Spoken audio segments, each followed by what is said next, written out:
La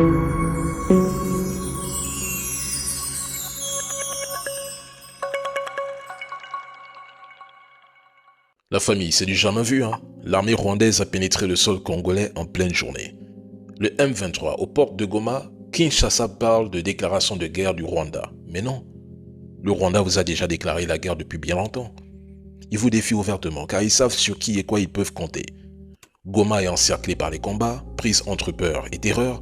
La ville est paralysée, les commerces sont fermés, l'eau et l'électricité coupées, ils sont plongés dans l'obscurité, sans réseau, la panique est générale, les Congolais ne savent même pas où se ravitailler en nourriture et en eau pour survivre.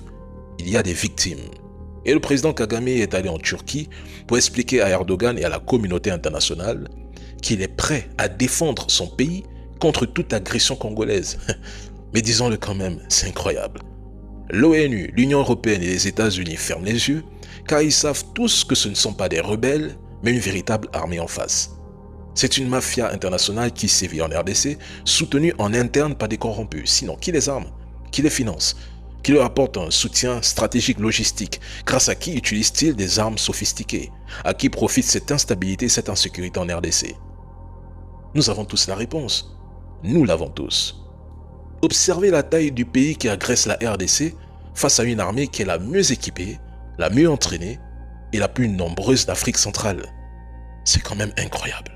Incroyable. Les gens vont comprendre pourquoi l'AES a claqué la porte à la France. Avez-vous vu ce qui se passe en RDC depuis ce matin?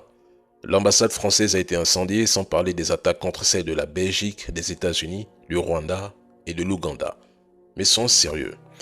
Qui peut venir nous expliquer comment le Rwanda, un pays qui n'a aucune mine de coltan ou de cobalt, a réussi à exporter entre 2014 et 2023 plus de 2000 tonnes de coltan? Comment ce pays a-t-il pu être classé premier exportateur mondial de coltan à 5 reprises sur une décennie, dépassant même la RDC? En 2024, les recettes d'exportation de minerais du Rwanda ont atteint plus de 1,5 milliard de dollars selon l'Office des mines. Et qui finance ce pillage déguisé? Eh bien, ce sont ces mêmes pays qui, à l'ONU, font semblant de condamner le Rwanda. Un tiers du coltan mondial transite par le Rwanda, échappant aux richesses de la RDC. Quant aux États-Unis, ils sont les premiers clients du coltan rwandais. Le rapport d'ENACT souligne que le Rwanda est une voie privilégiée pour le commerce illicite des matières premières congolaises. Kigali ne taxe pas les exportations de minerais et permet aux marchandises importées d'être requalifiées Made in Rwanda à condition qu'elles subissent une transformation avec une valeur ajoutée d'au moins 30%.